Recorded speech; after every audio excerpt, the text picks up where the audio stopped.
जय हिंद साथियों, स्वागत है आपका सेल्फ स्टडी क्लासेस ऐप में। तो स्टार्ट हो चुका है दोस्तों आज का ये वीडियो। और आज के इस वीडियो में हम पढ़ने वाले हैं दोस्तों निबंध। निबंध को दोस्तों बहुत ही फनी ट्रिक के माध्यम से आज हम यहाँ पर पढ़ेंगे। इससे पहले हमने उपन्यास की भी ट्रिक आपको दी है ना, और दोस्तों अपने कहानी की भी दी और जीवनी आत्मकथा आदि की हमने आपको ट्रिक दे दी है। अब दोस्तों यहाँ पर हम निबंध पढ़ने वाले हैं। और निबंध में आज का आपका पहला प्रश्न है कि श्रृंखला की कड़ियां निबंध के रचनाकार कौन हैं। जल्दी से बताएं, 2 सेकंड आपको दिए जाते हैं, 4 विकल्प भी आपके सामने हैं। श्रृंखला की कड़ियां, दोस्तों आप एक चीज बताना कि यहाँ पर अगर कोई मंदिर बना है इस प्रकार से, है ना, ये कोई मंदिर बना है और यहाँ पर महादेवी की प्रतिमा है, तो लोग यहाँ से जाते हैं श्रृंखला की कड़ियां बनाकर। कहाँ पर? महादेवी के दर्शन बन के ऐसे ही जाते ना, आप देखते होंगे कि श्रृंखला की कड़ियां बनाकर जाते हैं, बोले सर महादेवी के दर्शन करने। तो श्रृंखला की कड़ियां बनाकर कहाँ जाते हैं? महादेवी के दर्शन करने। तो ये निबंध किसका होगा? किसका होगा? महादेवी वर्मा। किसका होगा? महादेवी वर्मा, क्योंकि महादेवी के दर्शन करने श्रृंखला की कड़ियां बनाकर जाते हैं लोग। ठीक है, अगला है काव्य और कला निबंध के रचनाकार कौन है। 4 विकल्प हैं, 4 में से आपको चयन करना है। दोस्तों 2 सेकंड है आपके पास, जब तक मैं आपको बता दूं कि कलाधर उपनाम किसका था। कलाधर उपनाम किसका था? तो आप बताओगे सर कलाधर उपनाम तो जयशंकर प्रसाद का था। तो यहाँ पर कला पूछा, तो कला किसका था? कलाधर। बोले जयशंकर प्रसाद। तो काव्य और कला के निबंध के रचनाकार कौन होंगे? कौन होंगे? जयशंकर प्रसाद, क्योंकि कलाधर, कलाधर उपनाम तो था जयशंकर प्रसाद का, इसलिए काव्य और कला निबंध जयशंकर प्रसाद का होगा। ठीक है, अगला क्वेश्चन है अमीर इरादे गरीब इरादे निबंध के रचनाकार कौन है। अमीर इरादे गरीब इरादे, बोले सर अमीर का इरादा भी माखन खाने का है और गरीब का इरादा भी माखन खाने के होते हैं, है ना। तो अमीर इरादे गरीब इरादे क्या हैं? बोले सर माखन खाने के हैं। अमीर के इरादे और गरीब के इरादे क्या हैं, जरा पूछ लो। तो उन्होंने बताया कि माखन खाने के हैं, अमीर के भी और गरीब के। क्या खाने के? माखन। तो माखन लाल चतुर्वेदी जी का निबंध है अमीर इरादे गरीब इरादे। अमीर इरादे गरीब इरादे माखन खाने के। ठीक है, मजदूरी और प्रेम निबंध के रचनाकार कौन है। दोस्तों आपको पता होगा, बोले सर आज तक ना तो मजदूरी मिली पूर्ण मिली और ना ही प्रेम पूर्ण मिला है ना। आपने देखा होगा, बोले सर प्रेम बांटने वाले देखो प्रेम के कितने प्यासे हैं। तो ना मजदूरी पूर्ण मिली और ना ही प्रेम पूर्ण मिला। तो मजदूरी और प्रेम निबंध के रचनाकार कौन होंगे? बोले सर पूर्ण नहीं मिला, इसलिए सरदार पूर्ण सिंह। सरदार पूर्ण सिंह का ये निबंध है मजदूरी और प्रेम। ठीक है, माटी की मूर्तें निबंध के रचनाकार कौन है। दोस्तों आपको पता होगा, आपने देखा होगा क्या होता है, इस प्रकार से ये वृक्ष है ना, एक एक वृक्ष है और यहाँ पर क्या करते हैं लोग, माटी की मूर्तें स्थापित कर देते हैं। काय के नीचे? वृक्ष के नीचे। बोले सर वृक्ष के नीचे लोग माटी की मूर्तें स्थापित कर देते हैं। वृक्ष के नीचे माटी की मूर्तें स्थापित कर देते हैं। तो आपसे पूछा जाएगा कि माटी की मूर्तें निबंध किसका है, तो आप बताओगे राम वृक्ष बैनीपुरी। किसका है? राम वृक्ष बैनीपुरी, क्योंकि वृक्ष के नीचे माटी की मूर्तें। ठीक है, सदाचार का तावीज निबंध के जो लेखक हैं वो कौन है। सदाचार का तावीज बताना है 2 सेकंड में जल्दी से। और आपको पता है, बोले सर सदाचार का तावीज लेकर आए। बोले कहां से? बोले हरिशंकर ने परसाई थी। हरिशंकर ने बरसाई थी या फिर परसाई थी। सदाचार का तावीज किसने परसाई थी? हरिशंकर परसाई। किसने? सदाचार का तावीज हरिशंकर ने परसाई, है ना। सदाचार का तावीज हरिशंकर ने परसाई। कैसे याद रखोगे? सदाचार का तावीज हरिशंकर ने परसाई, यानी कि हरिशंकर परसाई, और ये व्यंग्यकार माने जाते हैं दोस्तों हरिशंकर परसाई जी। इनका एक निबंध है सदाचार का तावीज। ठीक है, रेती के फूल निबंध के रचनाकार कौन है। 2 सेकंड में बताना और बता देना कि रेती के फूल कब फूलते हैं, दिन में कि रात में। बोले सर रात में तो नहीं देखा अभी तक कोई फूल फूलता हुआ, लेकिन रेती के फूल अगर फूलते होंगे तो वो दिन में फूलते होंगे। कब फूलते होंगे?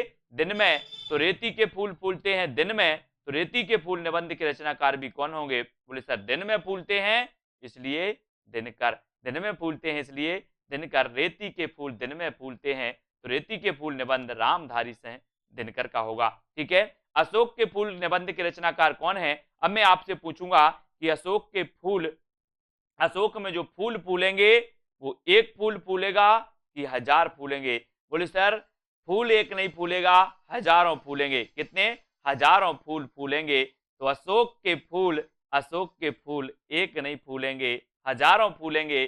तो हजारी प्रसाद द्विवेदी, अशोक के फूल निबंध हजारी प्रसाद द्विवेदी, क्योंकि हजारों यानी कि हजारी। ठीक है। जिंदगी मुस्काई निबंध किसका है? अब आपसे पूछा जाता है दोस्तों एक चीज बताना कि अगर आपके घर में कन्हैया जी आ जाएं, तो बोले सर ऐसी बात बोल रहे हो आप कि मेरी तो जिंदगी मुस्का जाएगी। अगर मेरे घर कन्हैया आ जाएं तो जिंदगी मुस्का जाएगी। अपन कन्हैया जी की पूजा करते हैं और अचानक आपके घर कन्हैया जी आ जाएं तो आपकी जिंदगी क्या होगी? दुखमय की मुस्का जाएगी? बोले सर कन्हैया आ जाए तो जिंदगी मुस्का जाएगी। तो जिंदगी मुस्काई कन्हैया लाल मिश्र प्रभाकर, कन्हैया लाल मिश्र प्रभाकर। बी नंबर आपका बिल्कुल सही है। चितवन की छाह निबंध की रचनाकार कौन है? चितवन की छाह कि छाह आया दोस्तों, तो आपको पता है कि जब आप विद्या प्राप्त करते हो तो गुरु की छाह में करते हो कि नहीं करते? बोले सर करते हैं। तो विद्या प्राप्त करते हैं तो छाह में करते हैं। ऐसे ही पूछा गया चितवन की छाह है, और छाह में हम क्या प्राप्त करते हैं? विद्या। तो इसके लेखक भी कौन होंगे? कौन होंगे? विद्या से विद्या निवास मिश्र। चितवन की छाह विद्या निवास मिश्र, छाह में हम विद्या प्राप्त करते हैं तो विद्या निवास मिश्र। ठीक है। बादशाह दर्पण निबंध के लेखक कौन है? एक चीज बताना दोस्तों, आपने देखा होगा कि भारत में ये बादशाह बना, वो बादशाह बना, टीपू सुल्तान बने, मोहम्मद शाह रंगीला बादशाह बने, ये भारत में ही सुनते ना बादशाह है ना, कि विदेश में सुनते? बोले सर विदेश में नहीं, बादशाह है तो हमने भारत में ही सुने हैं। तो बादशाह दर्पण निबंध के रचनाकार कौन होंगे? भारतेंदु हरिश्चंद्र, क्योंकि भारत में बहुत सारे बादशाह आए, बादशाह बने, इसलिए बी नंबर भारत में बने, इसलिए भारतेंदु आपका बिल्कुल सही हो जाएगा। ठीक है। अगला है ठलुआ क्लब निबंध की रचनाकार कौन है? अब आपको बताना है।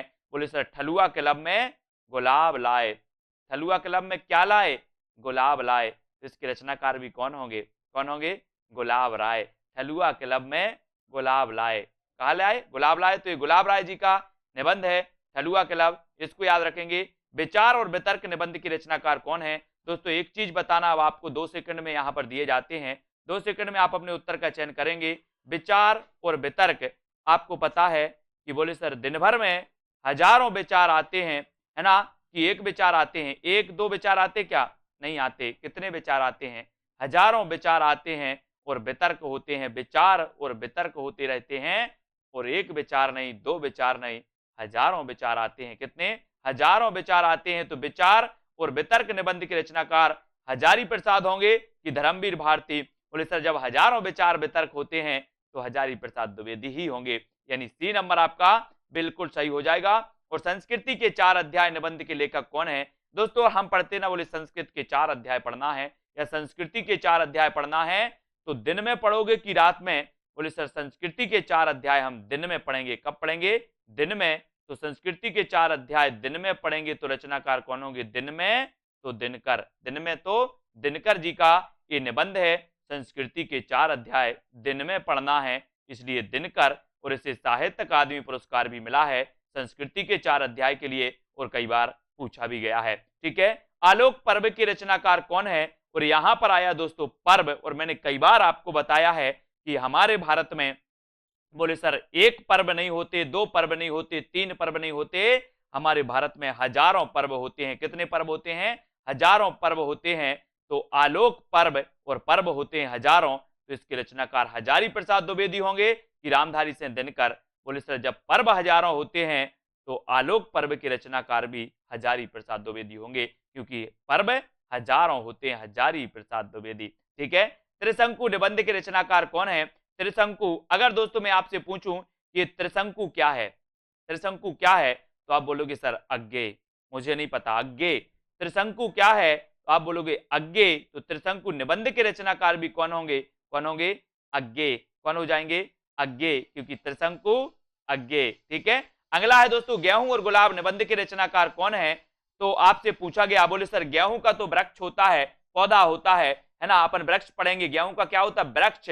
और बोले सर गुलाब का भी वृक्ष देखा है, गेहूं का भी हमने वृक्ष देखा है, तो गेहूं और गुलाब निबंध किसका होगा? गेहूं और गुलाब का वृक्ष होता है, इसलिए राम वृक्ष बेनीपुरी। गेहूं और गुलाब का वृक्ष होता है तो इसके रचनाकार भी होंगे राम वृक्ष बेनीपुरी। वृक्ष होता है इसलिए राम वृक्ष बेनीपुरी। ठीक है, श्रद्धा और भक्ति निबंध 2 सेकंड में आपको चयन करना है। श्रद्धा और भक्ति, बोले सर हम श्रद्धा से भक्ति करते, मैंने बोला किसकी किसकी, बोले सर रामचंद्र की। हम श्रद्धा से भक्ति करते हैं रामचंद्र की, तो श्रद्धा और भक्ति निबंध किसका होगा, किसका होगा, रामचंद्र शुक्ल का।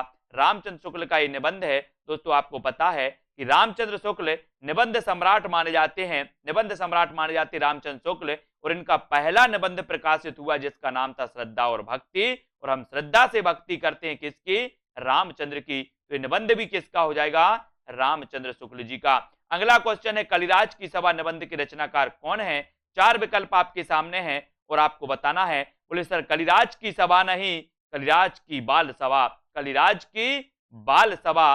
तो यहां पर बाल जोड़ो तो बाल जोड़ा ही तो उत्तर निकल आता है बाल कृष्ण भट्ट। कलिराज की बाल सभा या कलिराज की सभा बाल कृष्ण भट्ट, कलिराज की बाल सभा, ऐसे याद करोगे। बाल कृष्ण भट्ट ने दोस्तों 33 वर्ष तक हिंदी प्रदीप का संपादन किया।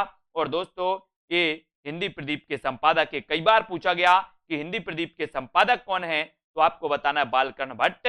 और मैंने आपको याद करवाया था, क्या याद करवाया था, कि प्रदीप के बाल भट्टा से भरत गए, प्रदीप के बाल भट्टा से, प्रदीप से हिंदी प्रदीप और बाल से दोस्तों बालकृष्ण भट्ट इसके संपादक थे। और कलिराज की बाल सभा, तो कलिराज की सभा बाल से बनेंगे बालकृष्ण भट्ट जी का निबंध है।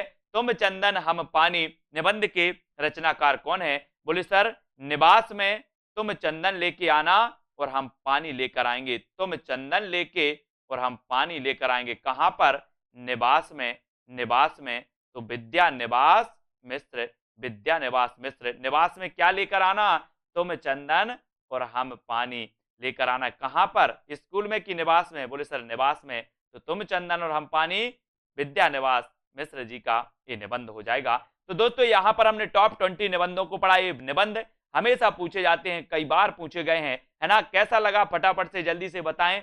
और दोस्तों इसी प्रकार से फनी फनी ट्रिक के माध्यम से हम सारी रचनाएं, निबंध, नाटक सब कुछ याद करेंगे। ठीक है, तो आज के वीडियो के लिए बस इतना ही। जय हिंद।